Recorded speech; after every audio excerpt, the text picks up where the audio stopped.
Hola, ¿qué tal? Bienvenido de nueva cuenta a Despierta Cristiano. Hoy estaré hablando sobre la nueva asignación del obispo de San Diego, California, a la arquidiócesis de Washington.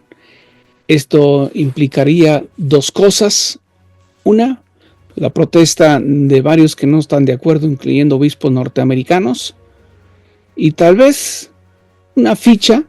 Sí, una ficha dentro del organigrama de movimientos que está haciendo Francisco para poner a sus amigos en posiciones claves. Y esto para estar cerca de un conservador, pone a un liberal. Vamos a analizarlo. Pero antes quiero agradecerle a todas las personas que se han sumado al canal, a quienes han dado like, se han suscrito. Y si no lo ha hecho, pues lo invito para que lo haga y de esta manera cada día seamos más. Gracias de antemano por hacerlo. Vamos a nuestro tradicional Ave María. Ave María, gratia plena, Dominus tecum, benedicta tu in mulieribus, et benedictus fructus ventris tui, Iesus. Sancta Maria, Mater Dei, ora pro nobis peccatoribus, nunc et in hora mortis nostre. Amén. Iniciamos.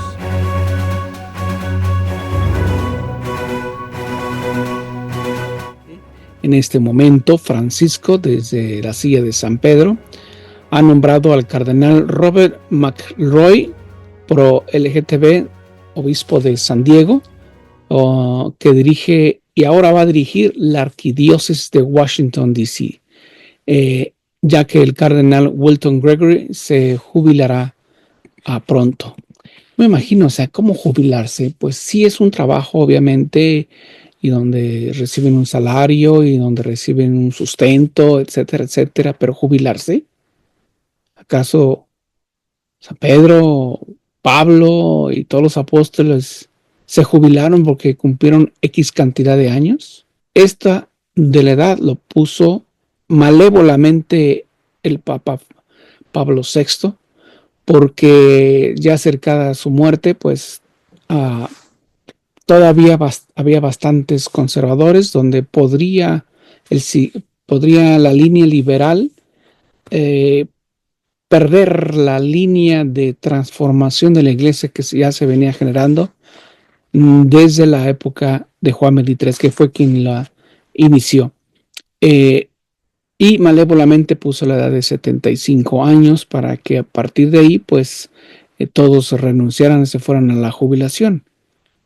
Antes se jubilaban, se retiraban por cuestiones de salud y cosa grave, quizás por situación mental también, pero ejercía hasta que se moría prácticamente. Al menos eso es lo que me dijo mi abuelita o me contaba. Sin embargo, hoy no, se jubilan como si fueran trabajadores de una empresa, del gobierno, etcétera, etcétera. Pero bueno, así son las cosas. Después lo hicieron ley dentro del derecho canónico y de hecho sugieren, no te establece se hizo popular, pero el derecho canónico sugiere que la edad prudente renuncie. Pero bueno, ese es otro tema. Según un informe, McElroy había sido propuesto anteriormente como sustituto saliente de Gregory, pero en su momento fue rechazado por Francisco. McElroy, de 70 años de edad, fue elevado a cardenal. Recordemos, hace 2 años aproximadamente, en agosto del 2022, un poquito más de 2 años. Tiene un historial de apoyo a causas reñidas dentro de la Iglesia Católica. Recuerde que ahorita ponen en posiciones y nombran y ordenan y todo eso a quien más desastre haga, más tonterías diga y haga, a eso lo van poniendo dentro de la jerarquía en posiciones clave. Por ejemplo, el prelado, o sea, McElroy, ha emitido llamadas para advertir a los divorciados y vueltos a casar y las personas que practican activamente estilos de vidas sexuales diferentes a recibir la Sagrada Comunión. El obispo hasta ahora todavía de San Diego, se opone a la enseñanza de la Iglesia sobre la naturaleza intrínsecamente desordenada de la actividad homosexual, condenando el catecismo de la Iglesia Católica de emplear un lenguaje muy destructivo en este asunto. El cardenal ha respaldado el trabajo del conocido defensor de LGBT, James Martin, que sugiere que los matrimonios entre personas del mismo sexo pueden enriquecer la vida de los participantes. Ya en el 2021, como todavía obispo, todavía no es una ordenación cardenal, es solamente pues un título y se hace toda una ceremonia y todo eso, ¿no? Un título administrativo.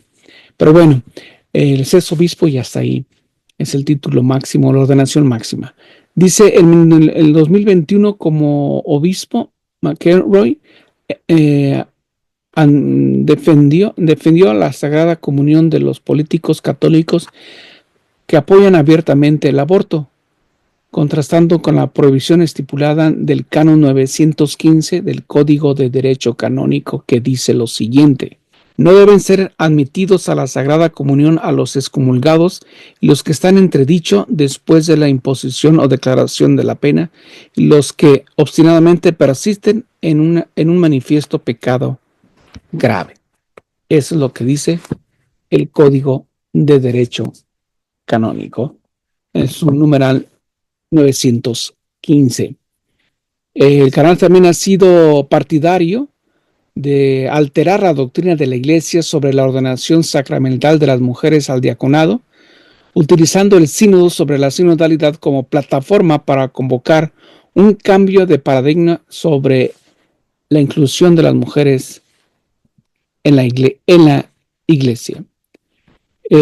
Mientras tanto, la campaña para su nombramiento como arzobispo de Washington tiene una larga historia, con el desprestigiado cardenal de Washington, Donald Walt, volando a Roma en el 2023 para presionar a Francisco en favor de la causa de McElroy. Una fuente de la Secretaría de Estado dijo a un medio de comunicación que Francisco, cuyo pontificado está marcado por actos señalados de ejercicio de su poder, se molestó por el excesivo cabildeo y por eso se volvió contra McElroy sobre su papel allá en Washington. Así que mientras más tonterías se digan en este mundo, pues los van a aplaudir. Francisco les va a poner un título muy, muy elevado dentro de la iglesia. Sin embargo, hay voces en contra, por supuesto, hermanos dentro del obispado.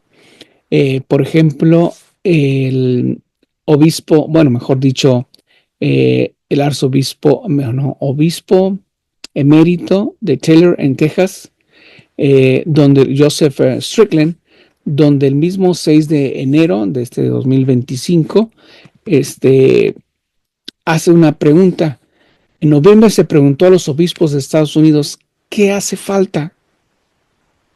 No es sorprendente que no haya recibido respuesta de los obispos, dijo Strickland. La dirección cita al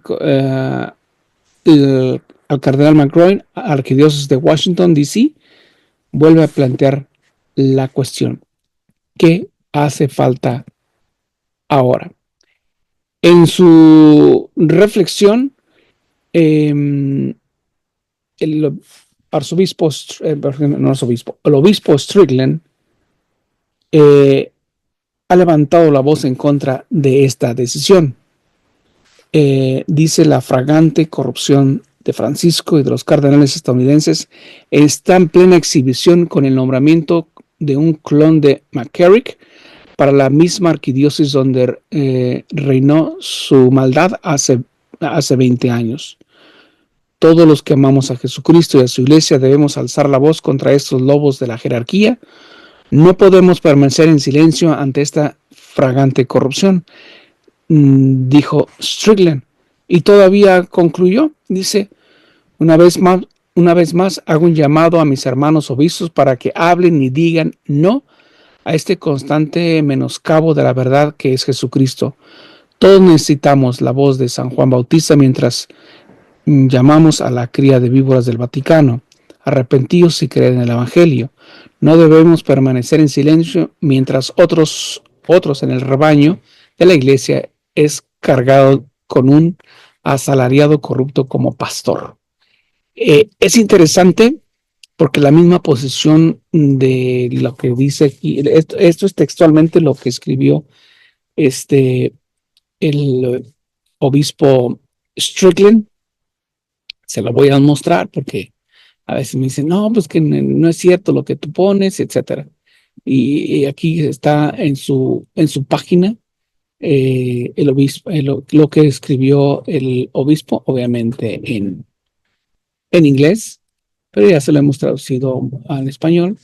Recordemos que, bueno, lo que alude el obispo Strickland de que el reciente llamado a ocupar la arquidiócesis de Washington es un clon de McCarrick para la misma arquidiócesis. Recuerden que McCarrick todavía vive. No lo llevaron a juicio prácticamente por supuestamente la edad, que está muy viejo, que no está no está bien mentalmente, pues nunca ha estado porque ha violado a muchos niños, pero este es el último, creo que es el último que queda del grupo de San Galo que hizo lobby, hizo todos sus movimientos necesarios para que Francisco llegara a sentarse mejor dicho, no Francisco, sino Jorge Mario Bergoglio llegara a sentarse en la silla de San Pedro. Recordemos que Benedicto XVI lo quitó, lo mandó a la vida privada y a la reflexión y lo castigó. A la llegada de Jorge Mario Bergoglio a la silla de San Pedro, pues le levanta el castigo. ¿Por qué se lo levantó? Porque es su padrino. Porque gracias a él, bueno, en una de tantas, a uno de tantos, gracias a él, llega a sentarse en la silla de San Pedro Jorge Mario Bergoglio. Así que es su padrino, ¿cómo no lo iba? Después, pues, como no había mucho sustento para mantenerlo, pues tuvo que, y aparte de las críticas del momento, pues tuvo que dejarlo, vamos a decir, pues dejarlo ir y que se emitiera el juicio, pero pues no va a haber un juicio contra el obispo McCarrick, que es el pedófilo más grande de Estados Unidos. No va a haber un juicio porque dice que su edad, dice que el otro, y no va a haber justicia para las víctimas. Así son las cosas ahorita en la iglesia de Jorge Mario Bergoglio. Y pues mientras más tontería se diga, y más, vamos a decir, en posición va escalando más rápido. Mientras menos diga, pues los eliminan. No digan o se oponen abiertamente, pues los eliminan y los mandan prácticamente al olvido, como muchos obispos, como muchos sacerdotes. Muchas gracias por su atención. Usted, hermano católico, ¿qué opina de todo esto? Ya no sabemos ni por dónde, ¿no? Ni sabemos dónde está la verdad, que es el Evangelio y que es Jesucristo, pero ahorita las autoridades eclesiásticas desde el Vaticano hasta el pueblito dista mucho de lo que es el Evangelio. ¿Usted qué opina? Leo sus comentarios. Muchas gracias de antemano.